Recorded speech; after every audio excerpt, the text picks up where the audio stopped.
Good morning and welcome back to DR Sports for your weekend roundup with myself, AGT, and Matisse in the building. How are we doing, fella? Come on. I'm good. I'm very good.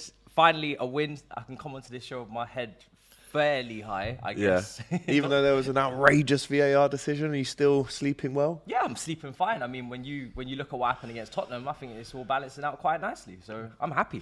Well, listen, before we get into the VAR disaster class of this weekend in the Premier League, make sure you like this video, comment with your thoughts about the weekend's games, and subscribe to DR Sports if you haven't already. Subscribe to the Cop TV and go and subscribe to Matisse as well. Great content coming out of everywhere at the minute. But let's waste no time. Let's get into the disaster class from VAR. Don't forget, you can vote for DR Sport at the Football Content Awards 2022. We've made it so easy for you. We've pinned the link in the chat, so it takes you 2 clicks, and you can vote for us there. Thank you very much for that. Right, VAR, it almost affected every single game at the weekend. There's some massive shouts, if you're watching TV and listening to the radio this morning, to have VAR scrapped in total. I mean, let's talk about it briefly before we get into the actual scores of the weekend. For me personally, VAR shouldn't be used for offsides. It should only really be used for red cards, because we've seen how close the line of errors are really when it comes to VAR. And it's not necessarily the VAR itself, it's the people controlling VAR. Yeah. I mean, you maybe got away with one. Sorry, Tottenham definitely got away with one with that pull on Cucurella's hair, but I think Chelsea have got away with one at the weekend with Jared Bowen's disallowed goal. Arsenal fans will complain about the foul, the alleged foul on Christian Eriksen. Leeds fans will complain. Newcastle fans will complain. What needs to happen to VAR? They're making just as many mistakes as when we had it the normal way, human error. And now with this, they're also stealing moments as well. You don't know whether to celebrate anymore because VAR is going to get involved and take 10 minutes to make their decision. Villa fans as well, by the way. I've got to throw that one out there. For me, Villa was probably one of the worst because it was so clearly on. In my opinion, I don't see how it could even be a conversation, and somehow that gets ruled out as well. Cornet, obviously at West Ham, I felt for them, to be honest. When I was doing the watch along, I was thinking, this is harsh.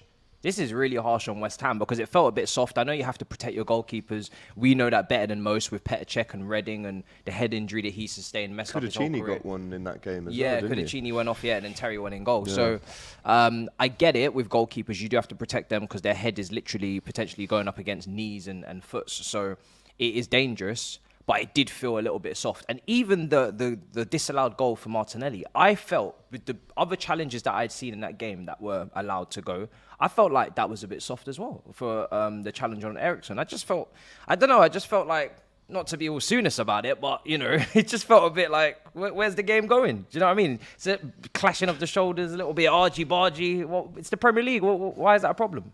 No, listen, I totally agree with you. I mean, there were so many mistakes. The glaring one for me is that Aston Villa one. Fans of Villa will be gutted to know that they actually could have won that game. And Coutinho, what a strike it was. Such a great goal. Even for the first goal, when Leon Bailey scores his first Premier League goal, Gerrard celebrates and then runs to the bench and goes, wait. And what you said about that moment being taken away from the players, the managers, the fans, it's just farcical. It really is, and there's only so long this can carry on for before something needs to be done. I don't know if the people in control of VAR need to be expelled. Howard Webb is the head of VAR, who's notoriously not been the most accurate referee in his time in the Premier League. So we want to hear from you. What should we do on VAR? Perth Luxury with the super chat says Howard Webb replaces Mike Riley at PGMOL Penta United with the super chat there. Eriksen one is always a foul. Everton got robbed. You delusional Liverpool fan, thank you very much. Arsenal fans that claim it's not a foul are so deluded. So this is the thing, right? Whatever team you support, you're obviously going to have your camps that you sit in. Yeah. But it's refreshing to hear that from you. You know it was soft. You know West Ham should have drawn that game. Yeah. And you can still admit that they should have got something, but at the same time, the way it works out, you don't get one week, you get one another week. Should we just accept that? It's tough, isn't it? Because you just want the results to just fall as they should, points to be given out as it is. Obviously, the way it balanced out for us is kind of, perfect in a way. But yeah, I mean, I always am the believer that it will balance itself out. even with you guys, loads added on time against Newcastle, and then you couldn't Deserved win against though. Everton. Deserved though. It happens. Do you know what I mean? It's not easy in these streets, but yeah, I think it does balance itself out, but it's annoying. You don't want to see incorrect decisions, regardless. You just want the standard of referee needs to be higher in the Premier League, because you can't have the best league in the world, the most money floating about, and then have such poor officiating. In fact, maybe get a panel. External panel, maybe not even from England, to oversee this, because the FA at this point it's a waste of time. Yeah, listen, I agree with you there. You need to get some fresh heads in the door. If you actually look at a map where all the referees are from in this country, most of it is Greater Manchester. And that's not me having a go, it's just factual information. And I've always been a spokesperson for allowing foreign referees to come into the Premier League. Yeah. I think we'd be remiss not to do that. You see it happening in the Champions League. They come to Anfield, they come to Stamford Bridge, these Spanish, Italian, Portuguese refs. Why can't they do that in the Premier League as well? I think we're getting to a stage where we're seeing the same faces make the same mistakes. Yep. There's absolutely no diversity within the referees. And it is, and I'll say it with my chest, the standard of officiating in the Premier League is Sunday League level. And that's an insult to Sunday League. It's awful. It's the worst in Europe. Shocking. And if you agree, let us know in the comments as well. Right, let's get into the actual results of the weekend. We'll go chronologically. The first one, Saturday, early kickoff, was Everton versus Liverpool, 0-0. Obviously, a Connor Cody disallowed goal for offside, which it was. Yeah. That's VAR coming through for once. We saw Liverpool hit the bar 3 times. Davis hit the bar for the post for Everton. Was this a fair result? I guess so. I mean, you guys were unlucky. You hit the post a lot. Salah at the end as well. So it's tough. But Pickford played out of his skin. I think Pickford was brilliant, yeah. And Onana looks like a good player for Everton. That looks like a good signing. When you look at Everton's starting 11, it's still not that strong. Like Mupai had a really good chance that he wasted as well. He's going to do that a lot. I don't think he's the most clinical striker in the world. Gordon's been playing really well in the last few weeks. Gray can turn up every now and then as well. So fair play to Lampard and Gerrard. Obviously, when we get onto that later, they both managed to redeem themselves this weekend. But yeah, I think great point for Everton. They needed that. And you guys, I don't know, it's what's going on at Liverpool? Like, they're struggling with the results. Even the Newcastle one, you managed to get it in the end, but it's not easy. It's definitely not easy. Salah is a talking point for me. We've got to start talking about his lack of form. And I used to hate when people say, oh, it's since AFCON. I actually looked it up. It is since AFCON. Yeah, it is, yeah. 6 goals, non-penalty goals in 33 games since AFCON. I mean, if, let's say, Bobby Firmino had those numbers, we'd start asking questions. But he's got better numbers than that. He's got 5 goals this season already. So we need to start talking about this Mohamed Salah situation and the fact that he's not being as clinical as he was. Obviously, we've got players to come back, which I'm really excited about. We're seeing Jota make a really good impact in the derby at the weekend. Nunez is back, hit the bar. Wasn't his best game either. But when we've got Thiago back, Konate, Matip back in that defence, then... And if we're playing this way still, then I'd start to worry. But at the minute, listen, we're still 5 games in, 6 games in. I'm not worried as of yet, massively. I know Doyle was in his fan cam on the Cop TV after. But yeah, it's not nice to see. Obviously, rival fans will be very happy with Liverpool not winning. Everton are buzzing. And moving blue.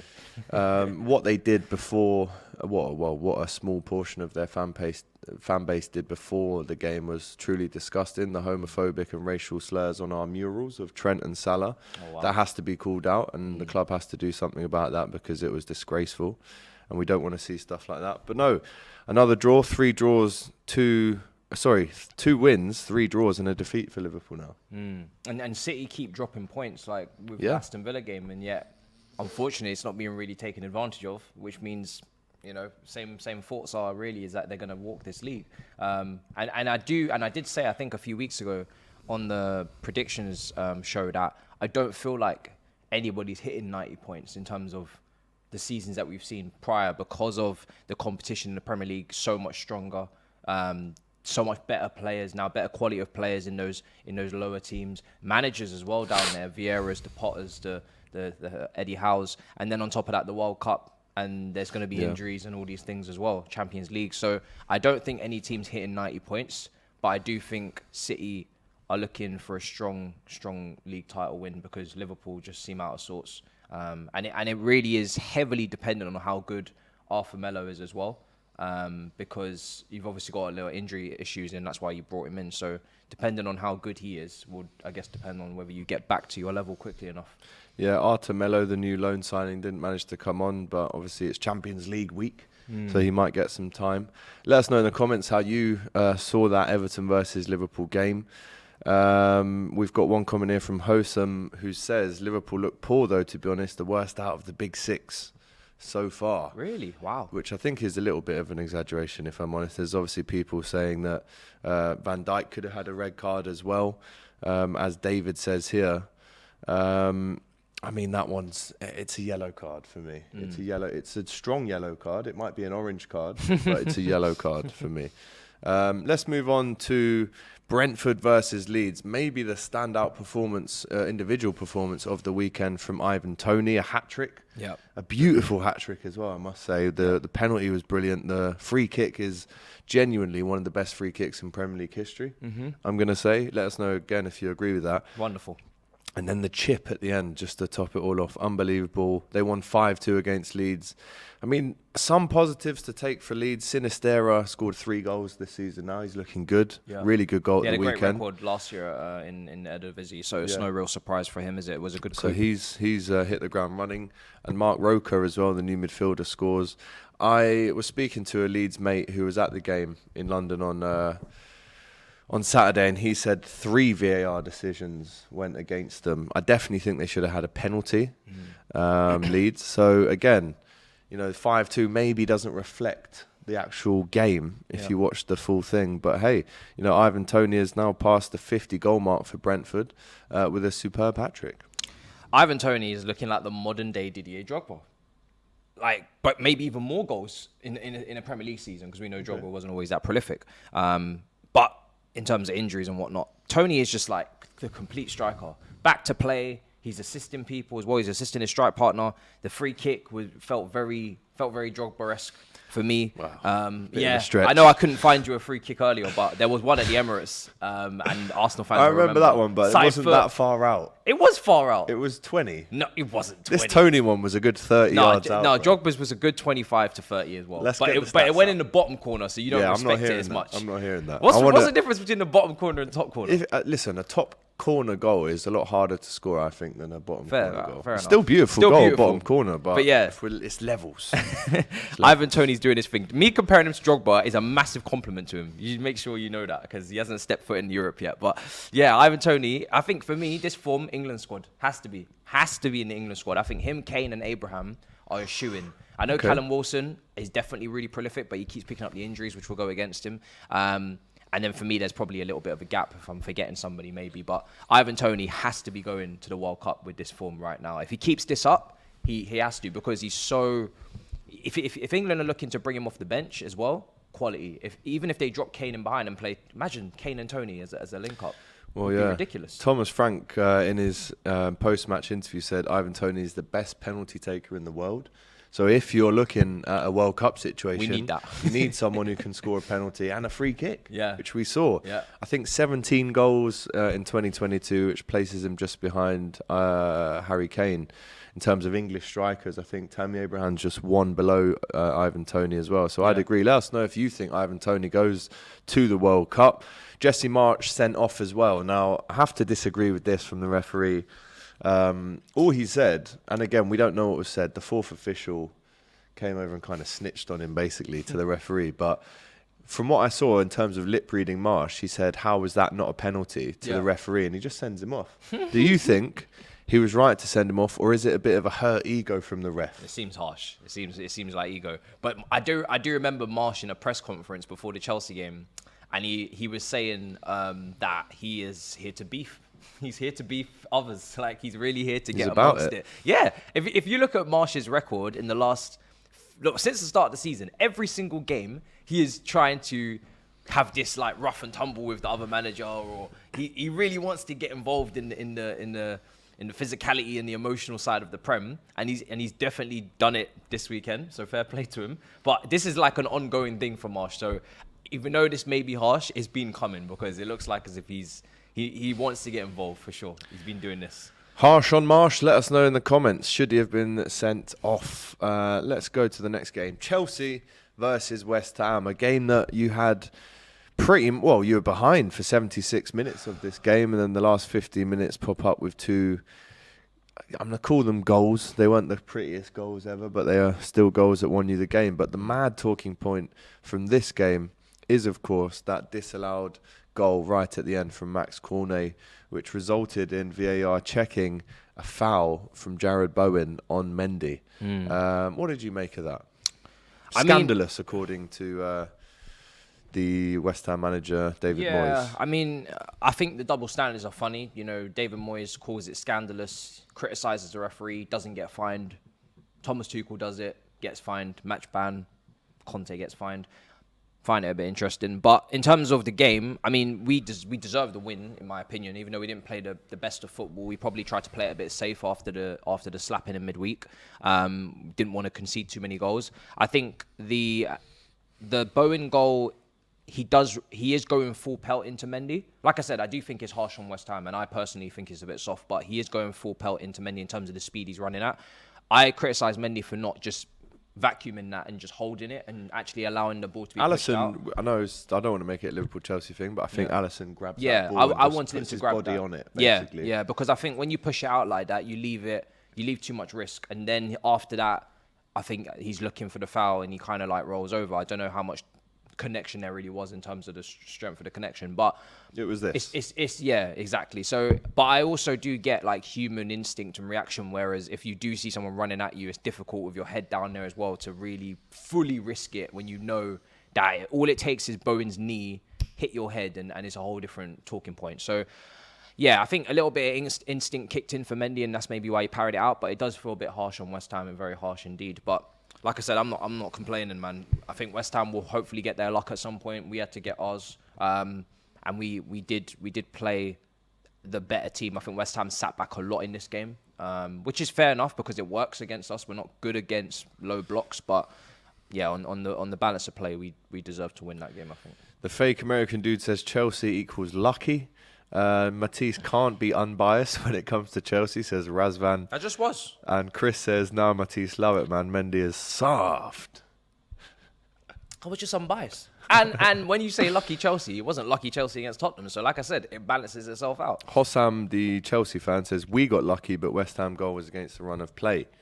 And Antonio should have been sent off as well. Second yellow card for elbowing Thiago, says yeah, Marvin. see, I didn't even mention that. You see, this is what we're talking about. You see this unbiased punditry that you're getting? I didn't even mention that because I said, let me let you lot talk about it because I don't need to say it. You know where it is. So there you go. You know what I mean? Right then, Newcastle versus Crystal Palace, the Mags versus the Eagles, the battle of the birds. I didn't even realise that. Magpies versus the Eagles. So random. Wicked. The Newcastle boss Eddie Howe said he was very surprised by the video assistant referee's decision to rule out a goal in a stalemate with Crystal Palace. Joe Willock was adjudged to have fouled Palace goalkeeper before Tyrick Mitchell put the ball in his own net. Again, very soft. But again, Newcastle can't really look at that to blame. Yes, I do think it was very soft, but Alexander Isak was well through on goal. Should have finished it like he did at Anfield the other night. Almost had too much time to pick his spot and couldn't finish it. Yeah. The bird is the word. Remember that meme as well? The bird. The bird is the word. That's exactly what clicked in my head. But yeah, Newcastle Palace, I mean, two very, very good teams. So it doesn't really surprise me too much that it ends in a draw. I think both those teams are flirting with top half of the table if they do what they're expected to do. Well organised, well set up. I think Alexander Isak will be even better when Callum Wilson's like fully firing and fully fit constantly, because I think he seems to like to come off that right-hand side, not your target man, not your focal point, but someone that can maybe drift off of Wilson, kind of like an Alvarez to a Haaland situation. Yeah. And I think that's where he thrives. He likes to run at defenders. He likes to drop in. He'll drop deep. He'll pick up the ball. He's quite technical. So I think once he's not the absolute epicenter and he's not the focal point, I think he'll be even better. So. And away from home, of course, where there's a bit of space in behind. So yeah, I think that's going to be a good signing for them. And Palace is a good point for them, to be fair. Newcastle away is not easy, so I think they'll take that. Yeah, Vieira said Palace needed to defend well, and we did. And I do think Palace have looked very decent at the back. Wilf Zaha couldn't score on Saturday, 13 goals in 20 games for him. So listen, it was apparently Alexander Isak that still got player of the match with 7.1 out of 10. But I think there's still some players to come back into that Newcastle team. They can't be relying on the likes of Murphy, Longstaff and Wood, with all due respect, or Fraser.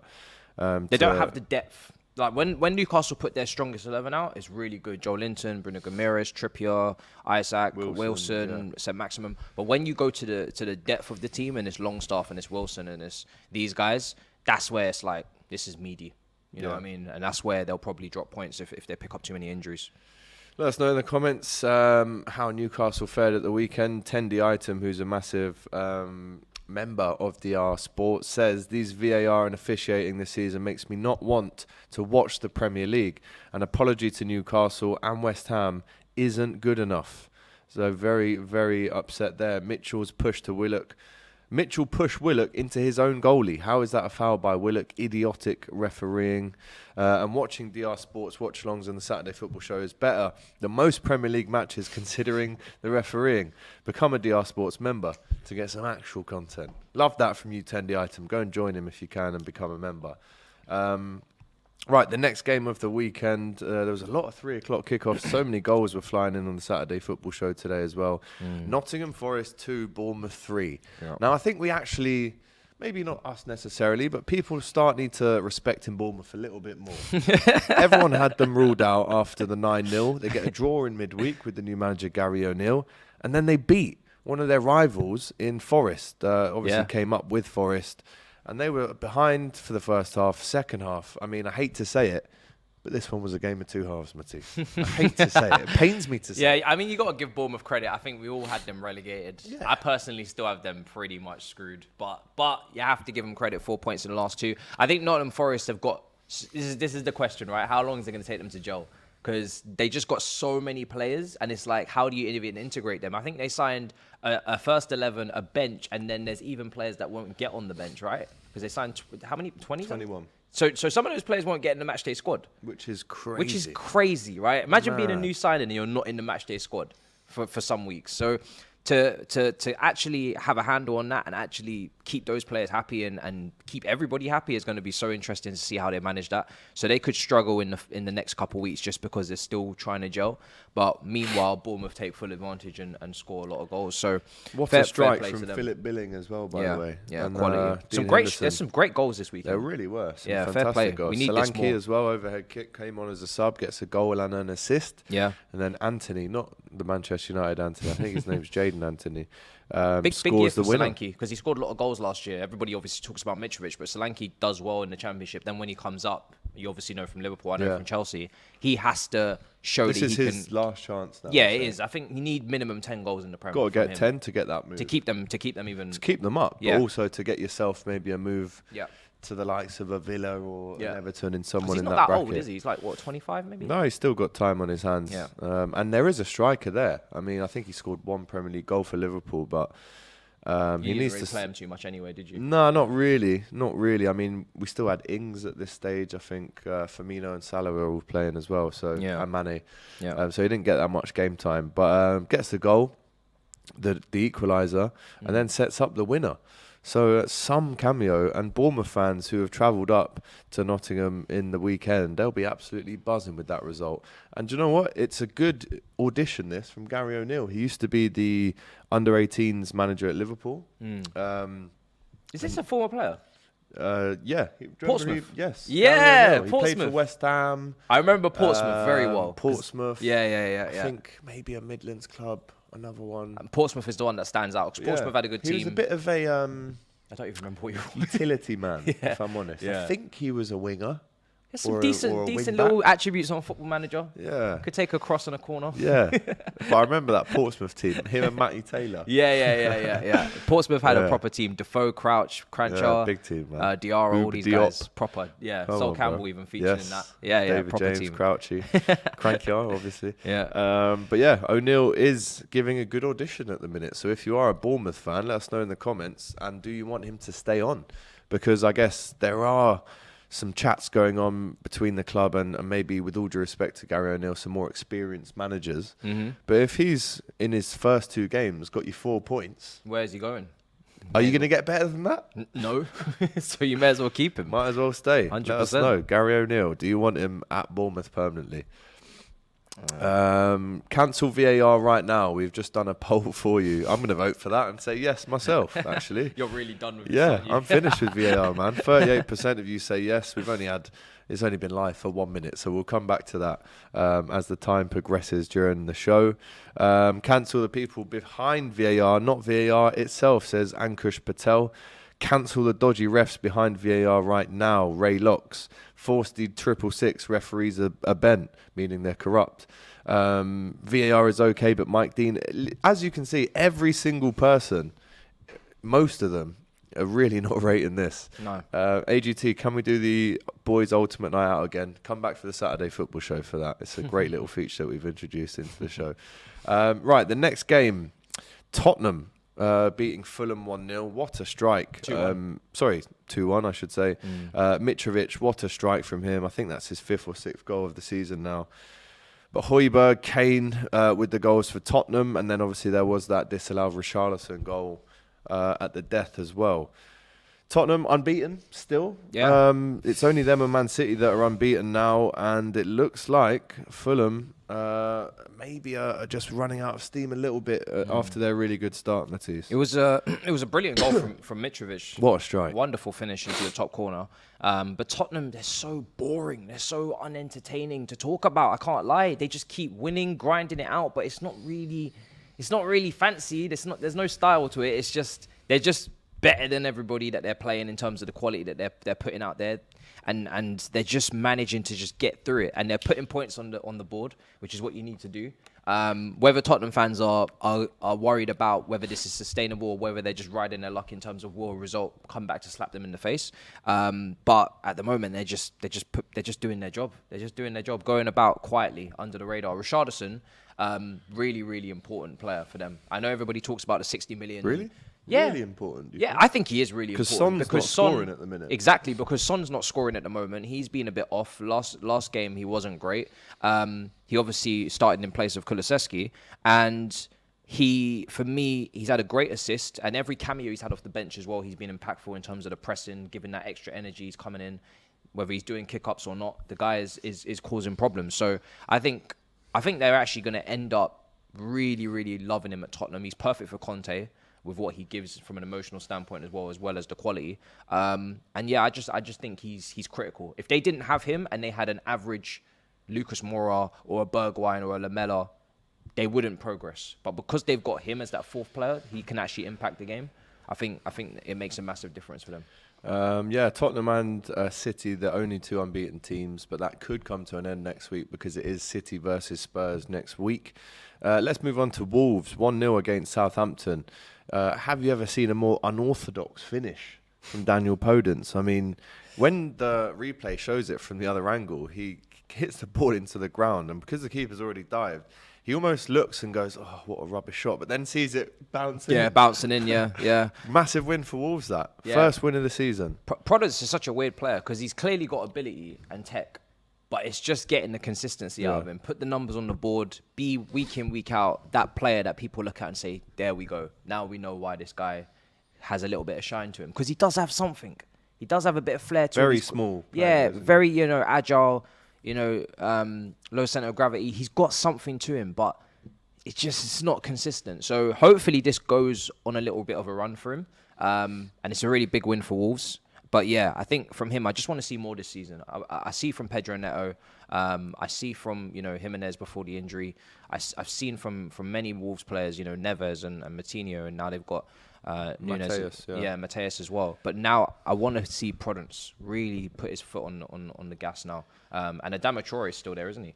Adama Traore is still there. Raul Jimenez got injured in the warm-up with a groin injury. Yeah. And also, obviously, Sasa Kalejic is now out with an ACL injury. Their brand new striker, which means, and you'll have a say in this, Diego Costa is having a medical at Wolves to potentially replace the goals that Kaladzic would have given you, and obviously Jimenez out now as well. But he's been at Atletico Mineiro. He's now a free agent, and of course, even though the transfer deadline day has happened, if you're a Bosman, if you're a free agent, you can still find a club. So, 33 years old. How do you feel about this as a former Premier League winner for Chelsea? This is brilliant. Who would have thought this? This by the is way? brilliant. Unreal. Bring him back, man. Football's incredible. Bring him back. Like, I just can't wait to see him going up against defenders. And let's not forget, Wolves are at Anfield Saturday. Yeah, clashing. So could Diego Costa play at Anfield on getting Saturday? in people's face, the shithousery. Hopefully still the quality as well, because he did go to Brazil and then he was released, I think. So we don't know what quality we're getting from him in terms of the level, but we're definitely going to get some good old-fashioned shithousery here. So I'm looking forward to it. I can't wait. Amit says, can't wait for Costa back in the Prem. Why didn't Chelsea go for Costa, says Njodzi. Don't be silly. Come on. Don't be silly. More than you believe. More than I can believe. Imagine Diego Costa bullying Aubameyang. I don't know why. It has to be Aubameyang. Why is it Aubameyang? You're opposite sides of the pitch. Yeah, allow it. Diego Costa back in the Prem. Diego Costa returning with 5 question marks, says Ahmed.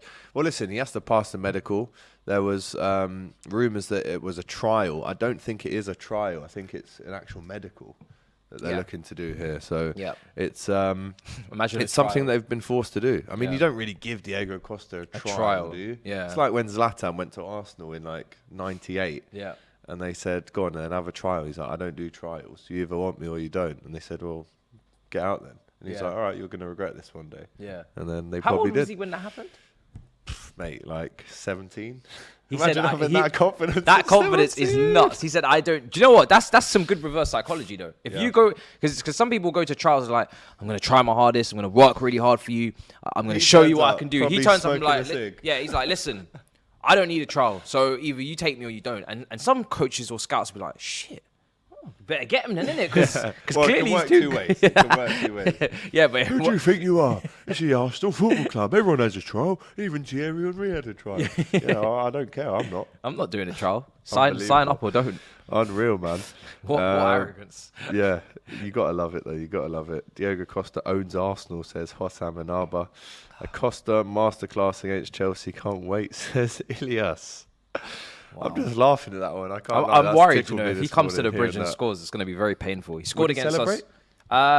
Yeah, he's Diego Costa. Why wouldn't he? I mean, I would be disappointed if he didn't. To be honest, would you hate him if he did? Nah, I don't care, man. Like, he's at Wolves. Do you know what I mean? It's like, if he was giving it the ears. Nah, I don't think he'll do that. But he's gonna kick corner flags and he's gonna go crazy. Yeah, man, go for it. Do you know what I mean? I remember when we signed him the season before. We got knocked out to Atletico Madrid in the Champions League semi-finals, and he scored a penalty at Stamford Bridge, and he went ballistic. Obviously, that was before he signed, but yeah, he's a nutcase. So if he doesn't celebrate, I'll be disappointed. Like, what's this silence nonsense? Well, do you know what? I'm just envisaging. That's not a word. Envisaging it now. That he gets a header at the back stick against Trent on Saturday. Yeah. Please don't allow that to happen, Trent. Can you imagine? Right? And listen, he has to pass his medical first, but it would just be sod's law for him to come on Anfield and score. Right, let's move on to maybe one of the most controversial games of the weekend. Aston Villa 1, City 1.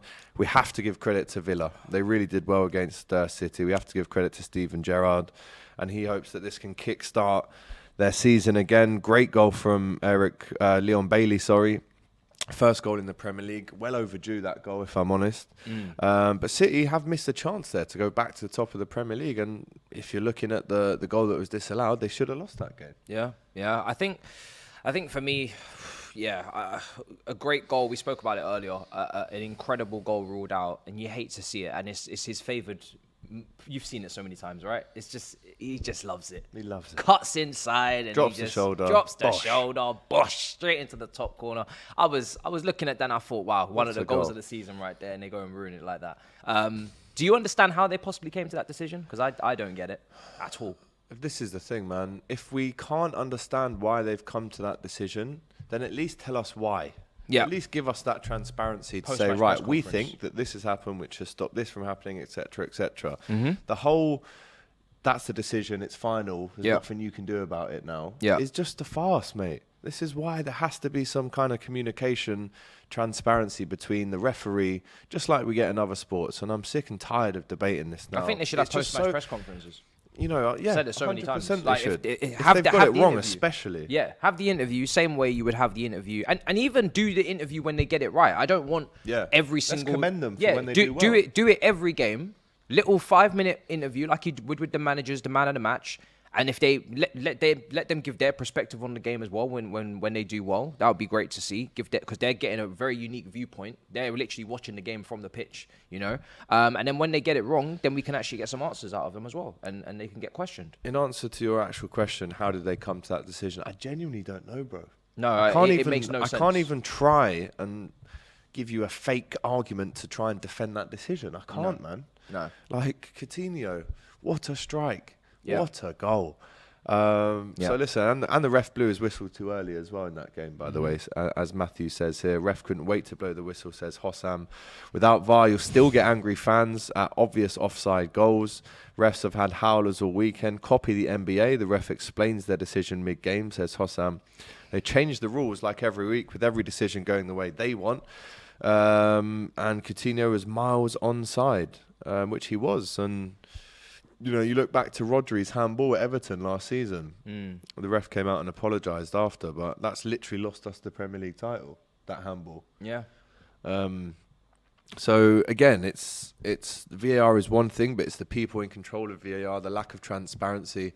It's almost like they're proud of these decisions, because I don't hear many apologies. Really. No. I'm not hearing, we got that one wrong.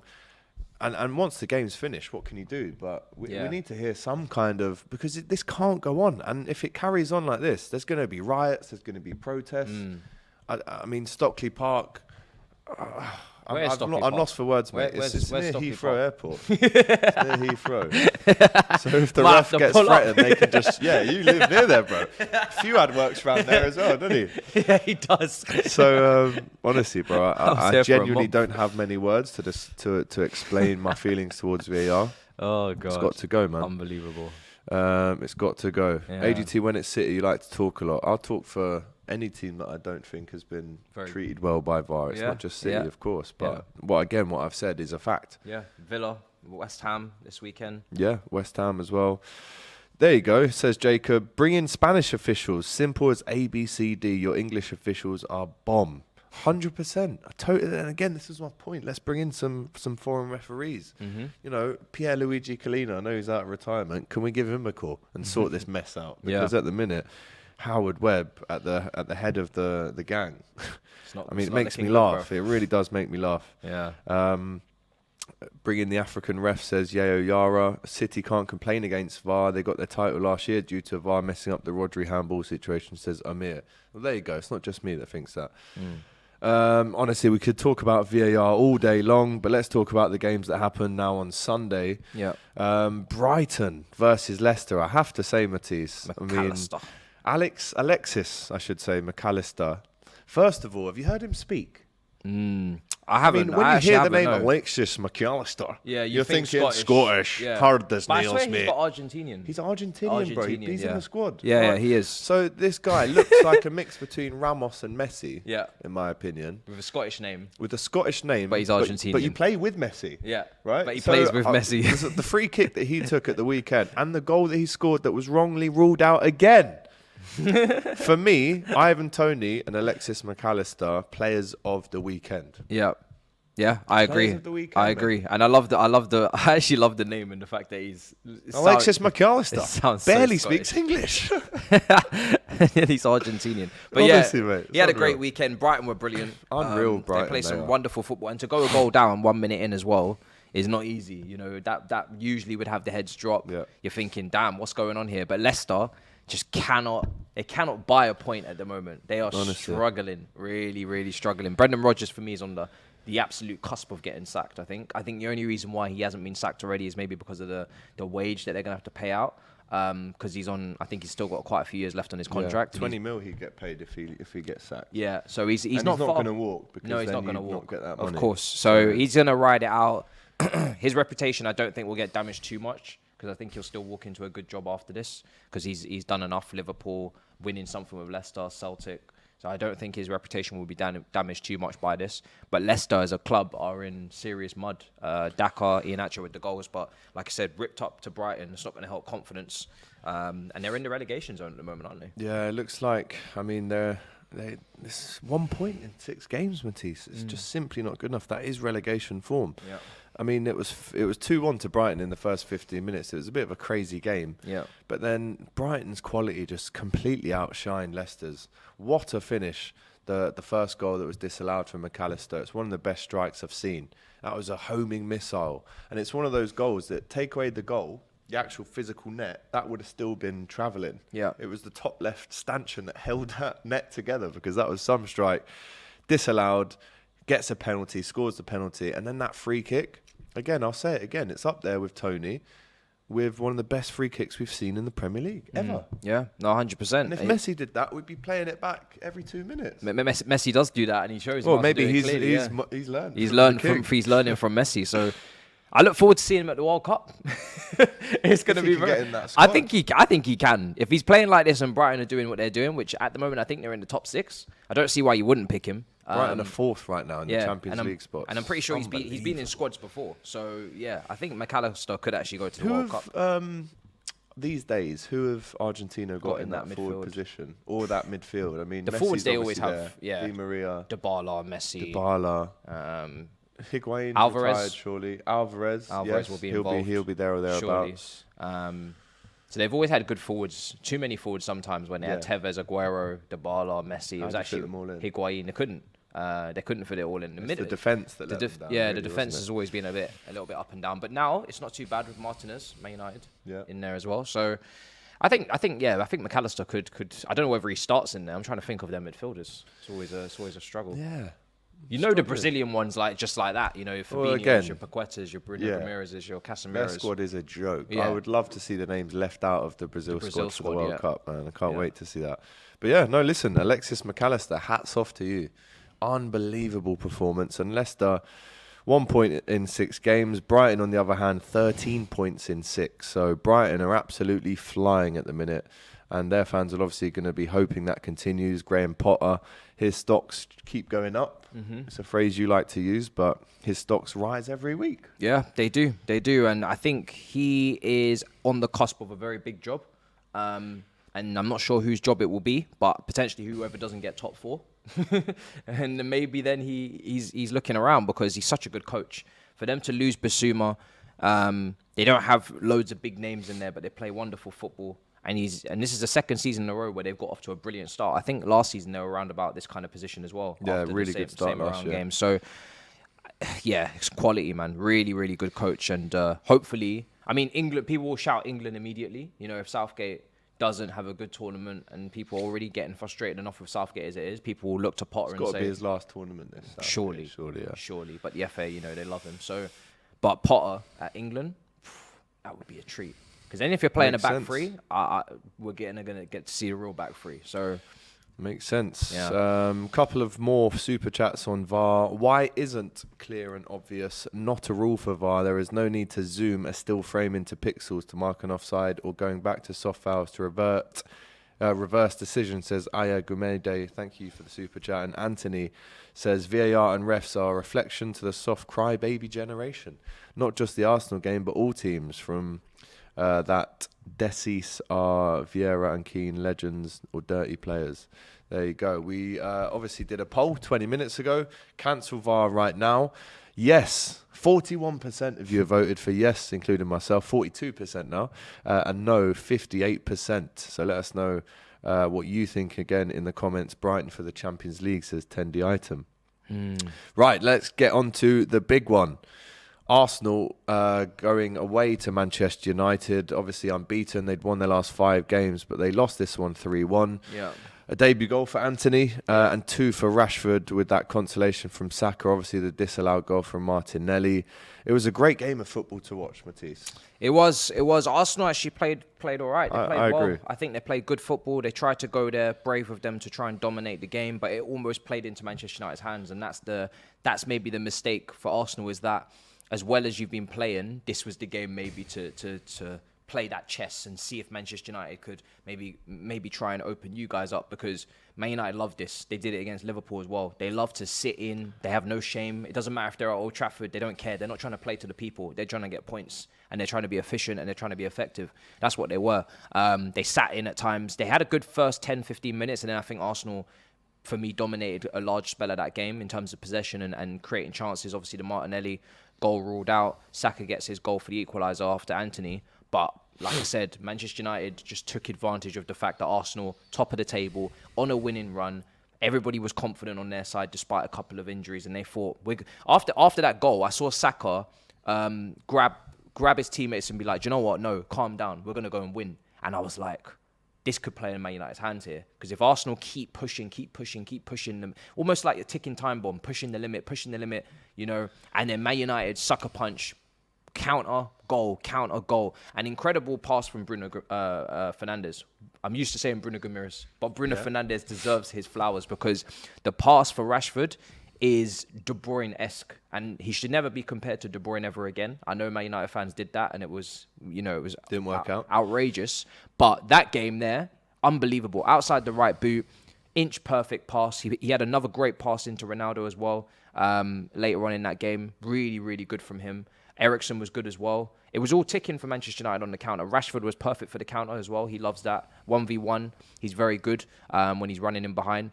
And yeah, it's the perfect day. Everybody's involved. Sancho is involved as well in the first goal. So it's just nothing but confidence. I think Malacia, he definitely got ripped up a couple times. He has to be careful defensively over there. Dalot was really good as well. I think he's definitely, for me, better than Wan-Bissaka. So Ten Hag, he's settled it down quite nicely. And even McTominay did a job. So more to come from Man United. I think Man United, as much as their fans would have just completely ripped them off for top four this season and said there's no chance and we got to focus on Europa League, and I think you got to be careful. Man United could and will be in the battle and in the fight, and I think it will be very, very tight. So it's going to be small margins. Yeah, very controversial, that foul. Stop crying. It was a clear foul. He pushed him over, says S. Patel. Get humbled, Arsenal fan, says Hossam. And it was soft, but it was still a foul, says Vikram. I mean, I guess if it's soft, it could potentially be construed to be a foul. Yeah, if you're already admitting it's soft, then you're already kind of admitting that on another day or in a different year or an era, that's not really a foul. But right now it is a foul. It is a foul, 100%, I agree. Leg contact on the foul, says PG Time. Yeah. Clear foul, says James Bond. I don't feel like Eriksen tried to shield it at all. Like, he kind of just took the contact and just rolled over. He didn't really try and take on the battle, but I guess he's not that type of player, so it's no surprise, I guess. Definitely a foul from behind, says Karthik. The referee said play on. VAR refereed the game, says Riddler. And it's a foul, says Sabello. Man United would have got away with that if they scored, says Martin McCann. Very interesting. I've seen the reason why I'm pinpointing it is because I've seen that moment not given as a foul, and then somebody, like, I've seen a big team at home take that moment, like a Man United or a Liverpool or Chelsea, have a moment like that, and a small team won't get that foul, and it will be a goal. So it's a bit of an iffy one. The first brace for Marcus Rashford since 2020. He's playing well, a few goals already this season. United 4 wins in a row after an awful start. They lost their first 2. Are Man United back? No. It's too early for that. I mean, what is Man United being back would be saying Man United are in the title race. Man United are meant to be a team that compete for Premier League titles, Champions League, and they're not at that level. So I wouldn't say they're back, but they're certainly a football club again, because they weren't for a while. You know, they were a mess. They were more focused on commercials than they were on the actual things that happen on the pitch. Disarray, disorganization. They still have to clean up a few things, but they're much more structured now. They're much more organized.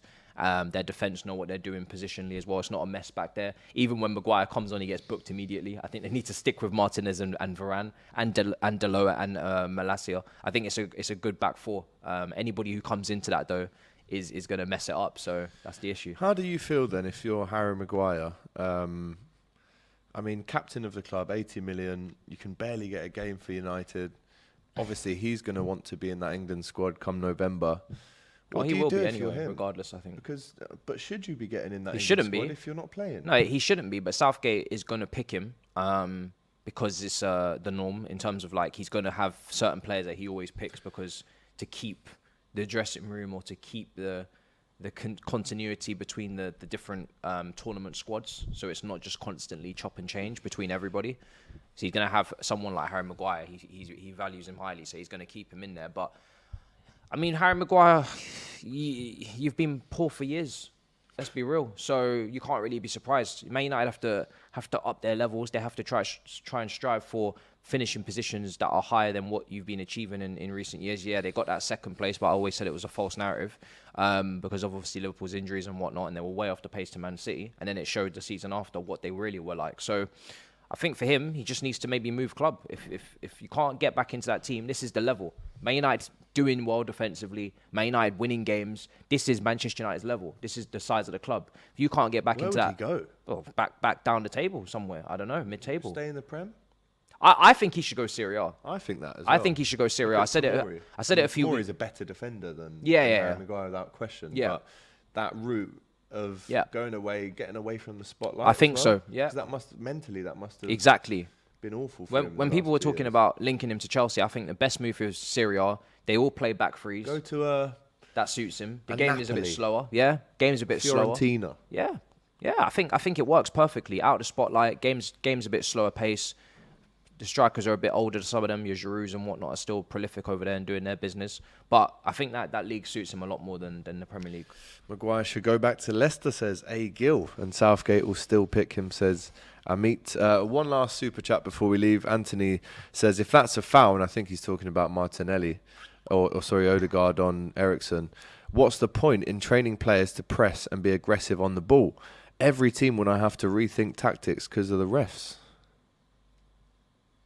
I mean, players work on shoulder-to-shoulder contact, isn't it? Yeah. So I don't know. If there was a clip on the leg, then fair enough, but I didn't see it. I thought it was just shoulder-to-shoulder contact. It looked a bit weak. Yeah. I mean, playing football myself, you always go in with the shoulder and never really the hand because, you know, if you're doing more That's of this than that, then it is a push and a foul. Yeah. But I agree. I think it was a shoulder. I think that shoulder-to-shoulder, and the referee has maybe been influenced by the home crowd. But maybe there was a hand in there. I don't know. Man United fans will probably tell us there's a hand in there, and it probably looks more like a push than if maybe what he needs to do is go real just shoulder to shoulder, no hands. I think he might have maybe involved one hand, and that's where the problem lies. I don't know.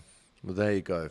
The title of the video, VAR Disaster Class. Keep on coming with your comments about VAR.